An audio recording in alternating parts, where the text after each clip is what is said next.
Okay, hi everyone. Welcome back to another Coleman Wealth Home Office edition. Although again, I've snuck into my office because I got to get the mail and sign some things for Pedro. And I'm joined today by an old friend. And for those of you that are Air Canada frequent flyers, this one's for you.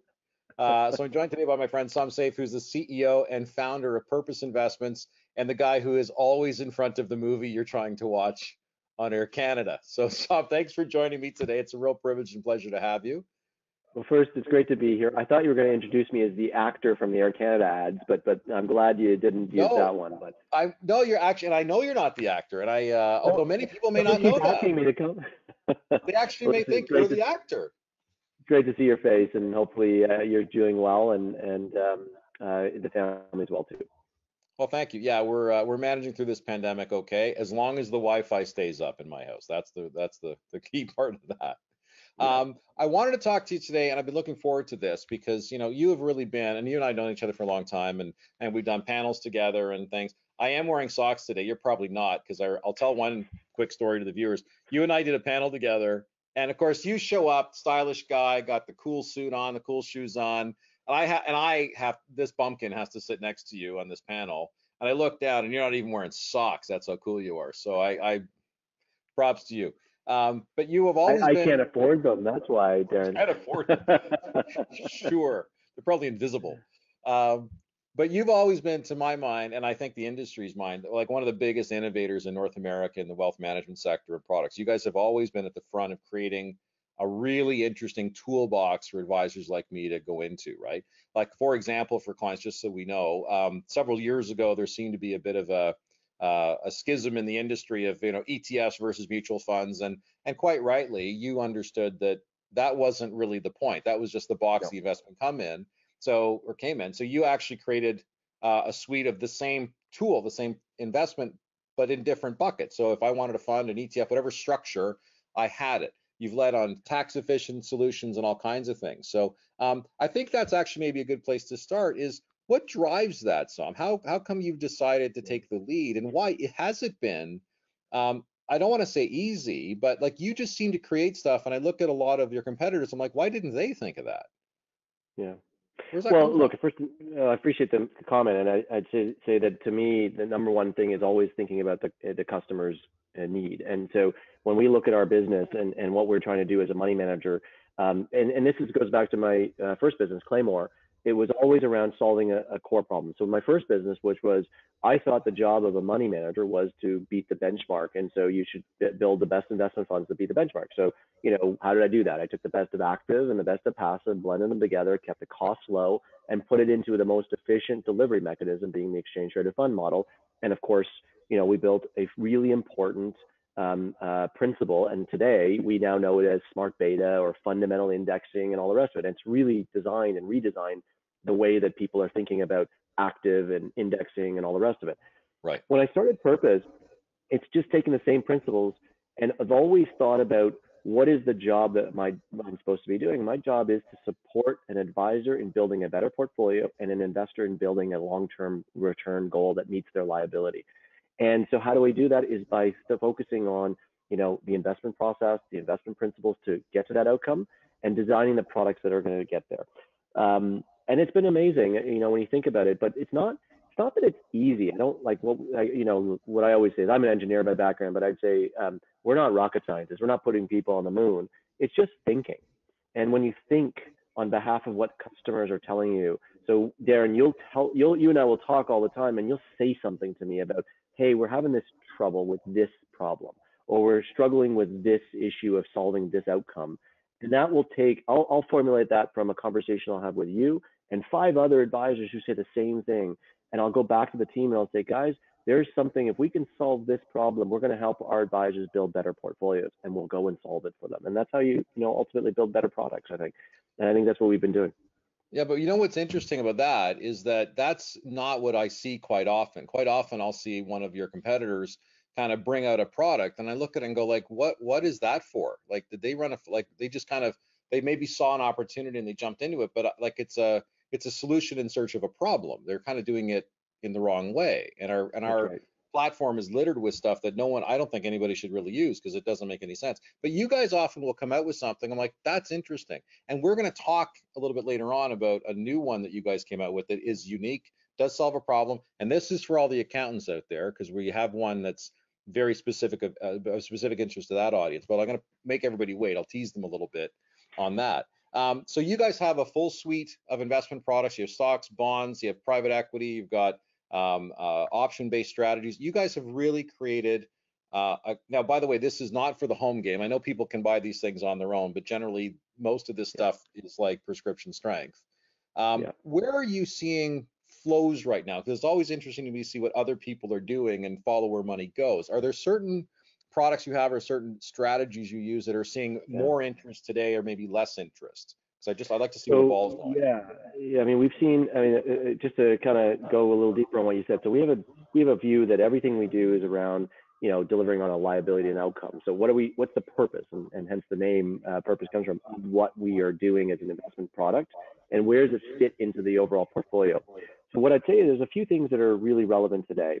So one, we've seen really strong flows into our fixed income strategies. And specifically because of some of the things we've done on a tax efficiency basis. So we actually have found that to be somewhat counter to what we're seeing in the industry. The industry has seen a large, in March specifically, a significant rebalance away from fixed income by institutions because they were rebalancing away from bonds and going into equities on their asset mix. So, 60-40 portfolio, whatever it be, they got rebalanced at the end of the quarter. And we saw a significant amount of redemptions. Exactly. We actually have seen significant inflows into bonds, and it's been designed because of some of the tax efficiency we've been building in there. So, better capital gains treatment or better returns treatments on the returns themselves. The second has been, we've seen a lot of interest in some of our derivative and option outcome strategies. So things that are effectively taking risk out of the market using put option writing strategy or derivatives. So our structured yield strategies and our premium yield strategies. And why we're seeing that is because I think the markets, of course, as we were going into this over the last 11 years, people have forgotten a little bit about the word risk.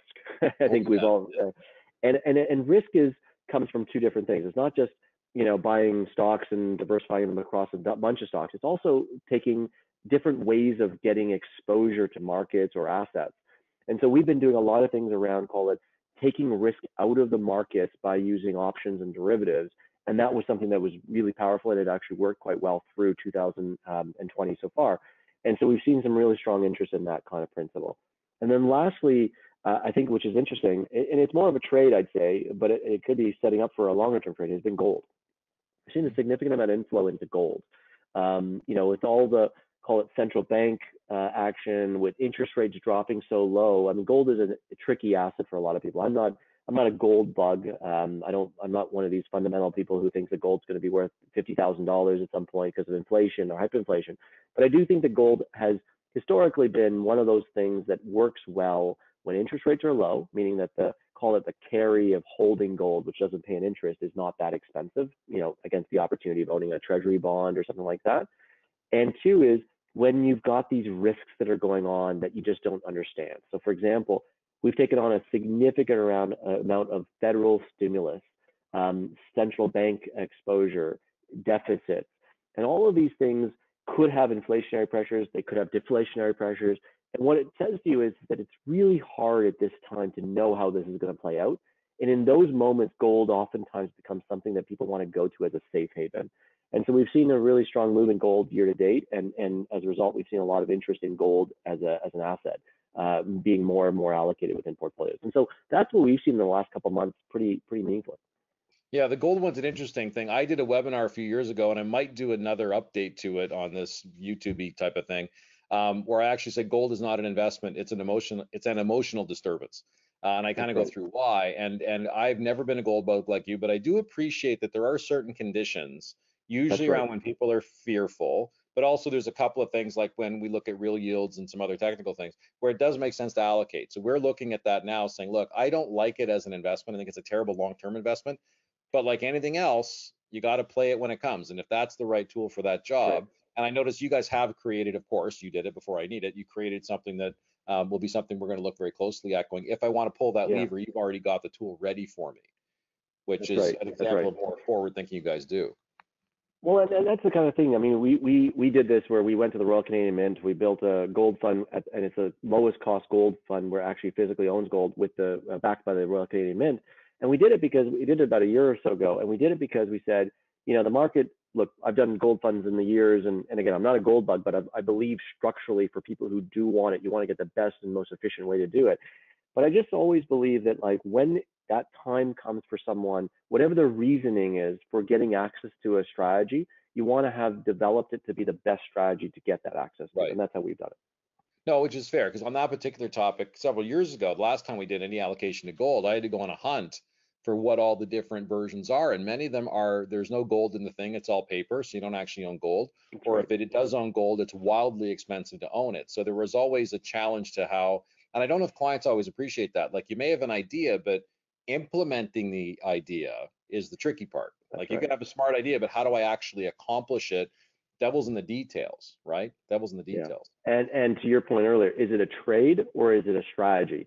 If it's Right. a trade, then you got to know when to take the trade off Yes. and you know when to work it. And if it's a strategy, then it's a you want to have that strategy work for multi-period. So it's got to work in good times and bad times. It's got to be stable. And those are the real things that are hardest is designing the long-term strategies that have the dynamic ability to work through multiple cycles, multiple markets. And that's what I think we thrive at the most as an organization because we know how to think about the dynamic elements of the long term. I'll give you a great example you're very familiar with is our dividend strategy. I was And going to mention you that. know, it's something I've loved dividends from my first business, Claymore. And when I started Claymore, I sort of saw this is back in 2005. I looked at the dividend universe of ETFs and funds, and it was just buy the highest yielding stocks, the banks, the telcos, the utilities, and just hold them. And I sort of looked at it and said, look, if you actually look at the research, companies that grow their dividend consistently are actually businesses that outperform than just buying a high yielding dividend stock. But what it means is you actually have to be willing to accept a lower yield today. So if you have profitability and growth, and that, you know, that's a very powerful thing. So we built that at Claymore, and they of course were some of the best dividend funds, the dividend aristocrat strategies.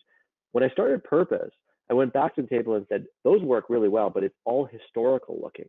How can Yes. you implement forward-looking principles of the profitability, measurements of margins, trends of the businesses, and things like that, and implement that into that same principle and buy these really great companies that have grown their dividends but have the ability to grow in the future. And we did that in our core dividends.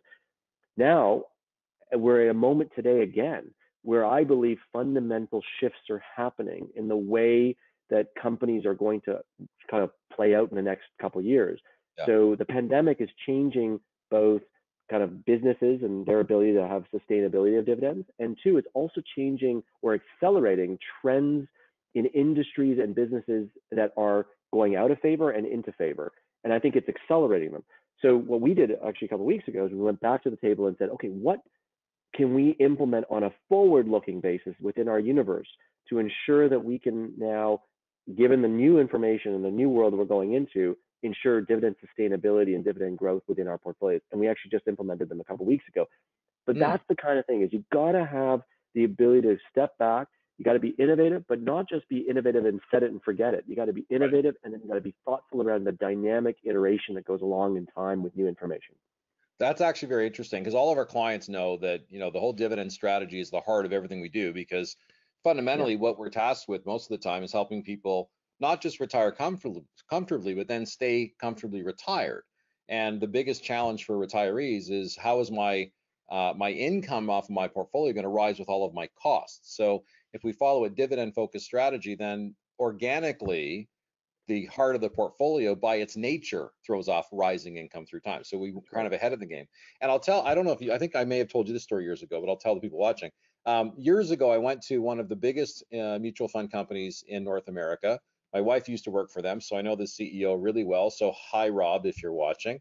And I won't name the name of the company. And I specifically said to them, could you please build for me on your shelf a portfolio of the best North American companies with respect to how they pay dividends historically and in the future? Could you just build me a plain vanilla ice cream portfolio of the best companies in North America? I don't care what's in Canada, what's in the US, just build me those. And I want to be able to have the stream of growing dividends off in the future. And I don't want to ever have to worry about it. Can you build me that, please? No, they built me all these other things with fancy dials and whistles and bells on it that I didn't want. You did. And you built PDF, which is the symbol for the one that we were using a lot. It got to the point, I know, that every time Pedro did a trade, you guys called and asked if it was us, because you can't see who it is, but they knew that the biggest trade out of Raymond James was going to be from us.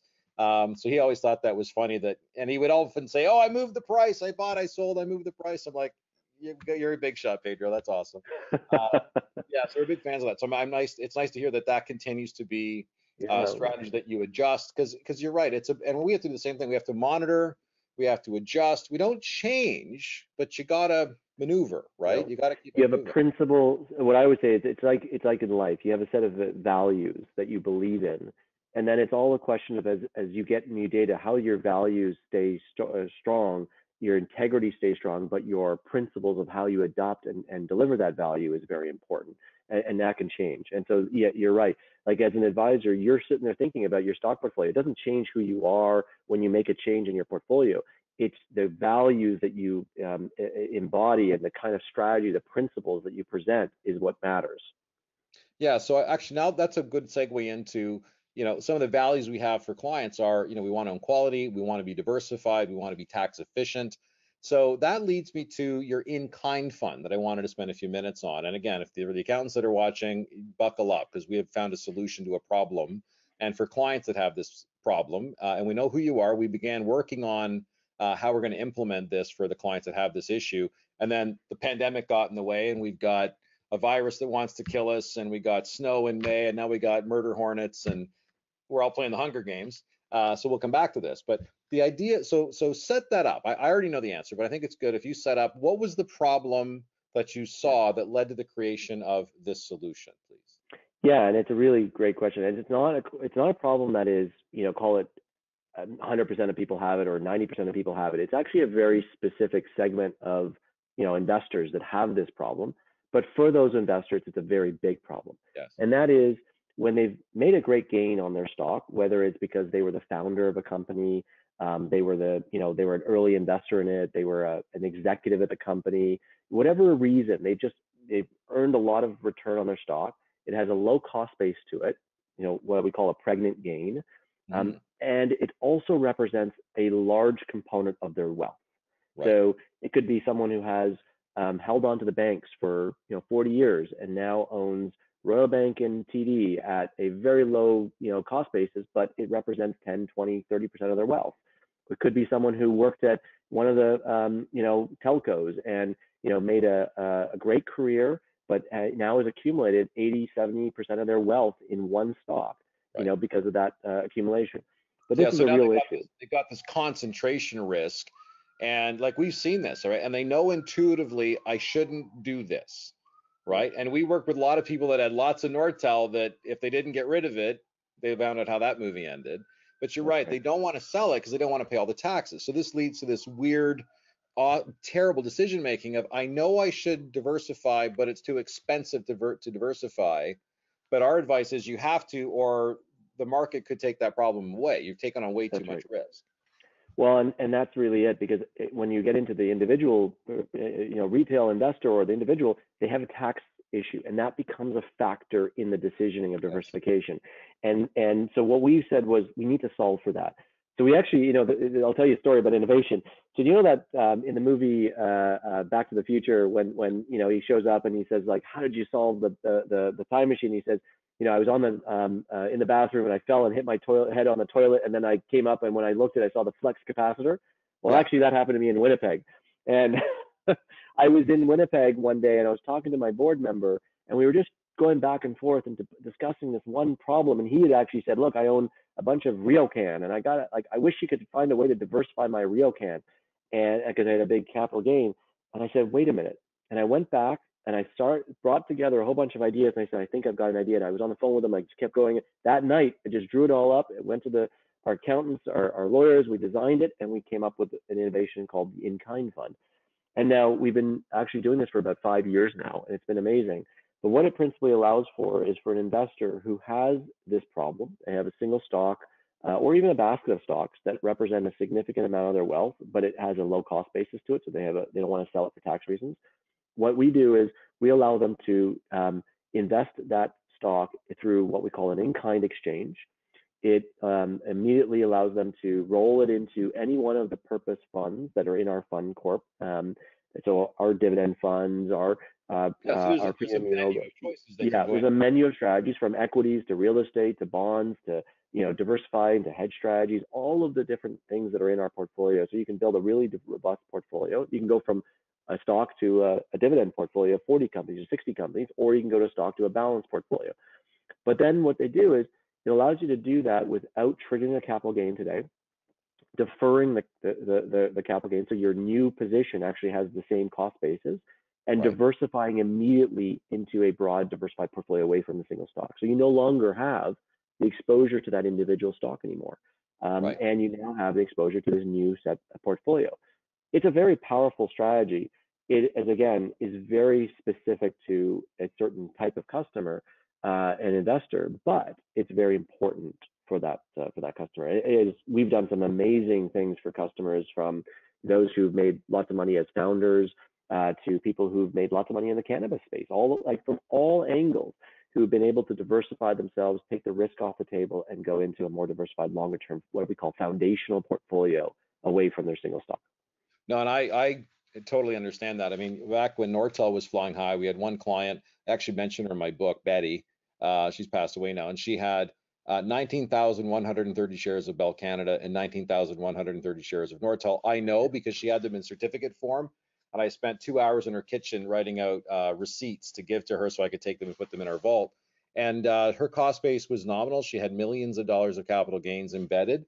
And the question I asked her was, I said, look, this isn't about do you love the stock or not, and actually it was way too aggressive for her at that point in her life. But I said, if we could diversify the position without any tax, would you do that? And she's like, of course I would, but I don't want to touch these things. So I actually went back then and I did the first equity monetization trade at that firm, which involved futures contracts and forwards and bank loans, and it was very expensive to do. So the architecture around solving that problem was really complicated. And you guys, and like, again, this is pretty technical, but and the accountants are probably going, this is fantastic. I appreciate how hard it must have been to build this solution, but I do appreciate the value of it. And again, we have a few clients that we're going to be introducing this to and seeing if it works for them, because I think it will. And it's very exciting. And again, I get geeked out about some of this, but it's really just about solving a problem that no one actually knew how to solve before. We've done it in a cross-border business. You've done it with this, and I don't know what the next one is, but I know the next big thing I'm going to trip over. You're probably going to have a solution for that too. We've got some really amazing innovation down the pipe, and I'm excited about it. But just on this point, your Nortel story is actually what led to this for me, because I started my career in 1999 at RBC, and right at the peak of Nortel coming in, of course. And it actually, I built something in 2000, and you can go and look it up, for this very point. When Nortel was spun out of BCE, we created something called the 59 Corp.